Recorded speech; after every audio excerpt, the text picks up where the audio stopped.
modernism and postmodernism, how do you think like just engaging with these concepts, how they affect your life, like how do you live every day?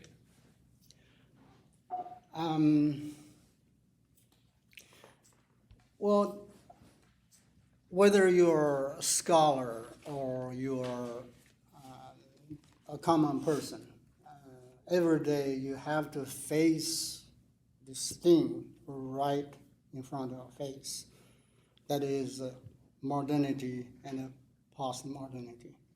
And you have to understand that in your mind today, whenever you think something classic, something traditional, actually you're referring to the modernism. Because this thing so-called classical way too far from us.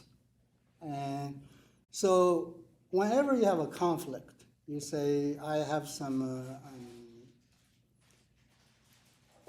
value issues here. I have to decide from a more conservative view or more advanced view, and you are making a judgment or evaluation between the modernity and the postmodernity. That's what it is. So to me, obviously, like everybody else, there is no way to avoid this thing. It's just a matter if you are aware, you understand or not. You can deny, but that's the reality.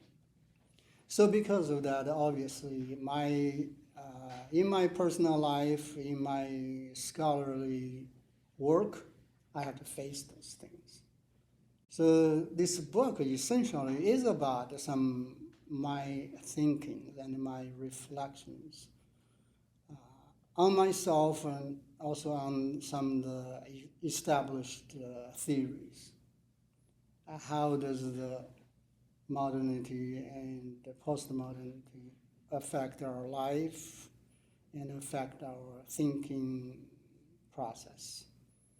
And so that's how I started that book. So in the book, essentially, the whole book, that's what I'm trying to say, is the difference between the modernity and the postmodernity.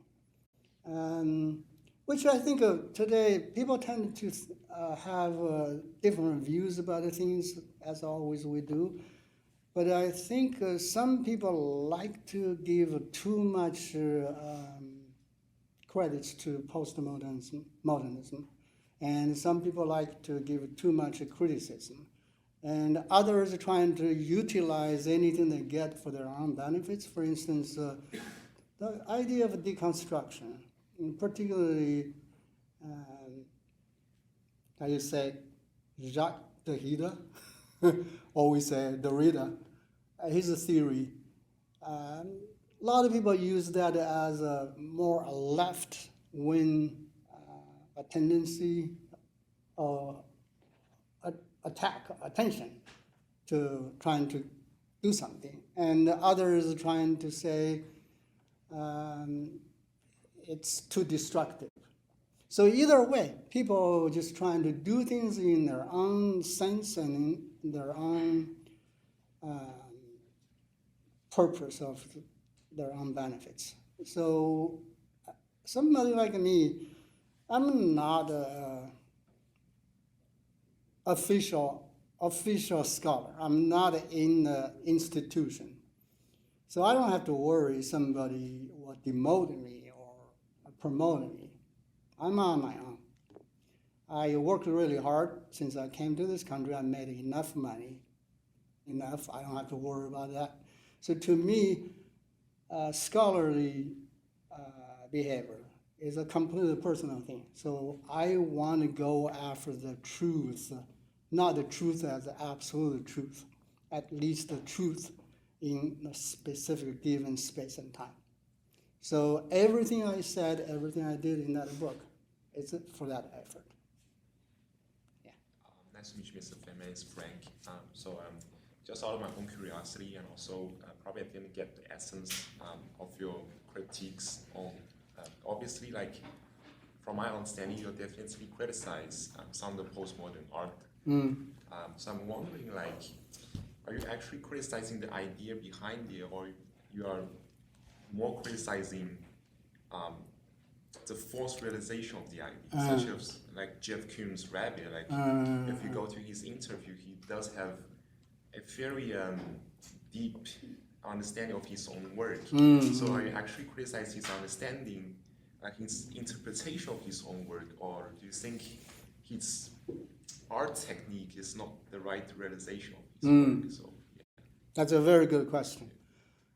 First of all, I wouldn't say in my writing I criticize postmodernism or whatever I made comments to or about somebody like Jeff Koons is a criticism. Rather, I would say it's an analysis or evaluation. As far as somebody like Jeff Koons' work, there is a power in there. You can't deny that. And from Jeff Koons himself, whether he is acting or he is telling the truth through all the interviews, as a statement, as a facade, because we never know what's behind things. As what we can see, he's sincerely telling people he believes what he's doing, which I take that as true. As I said, we only can deal with things in front of the facade. We never can go behind. There is no way we can go behind. So we just have to deal with things as is in front of us. So from that sense, I do think his art deserves certain credits or praises. However, if we look at it from a philosophical view, and his art does belong to the postmodern part, and some people say his art is a kitsch, and he denies that, which I insist. He does involve, or even he is a part of the kitsch. You can't deny that. And, you know, to me, to be a kitsch is not a bad thing, because kitsch is a part of the great European tradition. What's wrong with that? I mean, if you look at it from, you don't even have to go early. You go to, let's say, Renaissance time, and half of the Renaissance, more than half, are all kitsch. It's a big deal. And then you look at the later in the 1800s and 1700s, half the life were kitsch. What was hot, what was current at that time, it's all kitsch. I mean, we brag about the Victorian era. What was that all about? Kitsch. So what's wrong with the kitsch? Nothing wrong with that. And but it also, if you look at it from some of the not so well received, but to me, these ideas are very penetrating. For instance, somebody like Baudrillard, his idea of simulation, simulacra. And if you look at it from that view, you would also say somebody like Jeff Koons' work can be identified or categorized in that area. So if you look at it from this way, when you begin to discuss his work or anybody's work from that perspective, that appears to be a criticism. But then if you drop back a little bit, if you just have this single idea, I'm just trying to understand things, then that's not as critical. And because, you know, when we say it's a criticism, now obviously we have our own base, so we have to look at where we come from. So what is our reference based on to criticize something? So when you say you criticize Jeff Koons, so now what's your base? You're based on Romanticism or Enlightenment or modernism. See, that makes things more reasonable. I think as students, this is how you should learn things. You look at things from more wider views. Try not to hold on your own view as the only view. Of course, everybody deserves a view. If we don't have a personal view, then what's the point? Why we even sit here or even have a life? Think about that. It is because our view makes who we are. Our view, there's a Stanford professor, he's pretty unique, and he made a point. I think his name is Gumberg, right? Gumbrush. Yeah. Gumbrush. Gumberg. And he thinks that there are two kinds of cultures from the cultural history or intellectual history. There is a sense-making culture, there is a presence culture. So, long story short, in our culture that live in America, according to Gumberg, essentially, according to his theory, we are all in this so-called sense-making culture. So why sense-making? Get this. How many times in daily life you would say, that doesn't make sense? So what does that mean? That means you are constantly looking for things to make sense. Why are you doing that?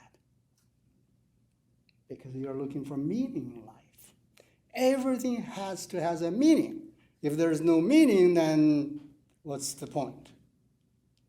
And so, go back to my view, is that because we have to make a sense of things, and the things that make sense to us don't always make things to other people.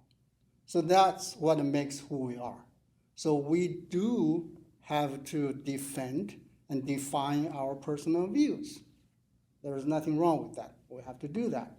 But at the same time, you need to have a much bigger view to look at everything before you declare you are so right or so wrong. So that's the point. So I guess I'm not trying to tell you what is right or is wrong, but I'm trying to tell you, trying to pick up a few more tools to work on your things instead hold on your favorite thing and wouldn't let it go. Whatever comes out from your favorite device, and then you think that's the only truth of the world. And that's very dangerous. So, I don't even know I answered your question. Well, I guess it doesn't matter, does it?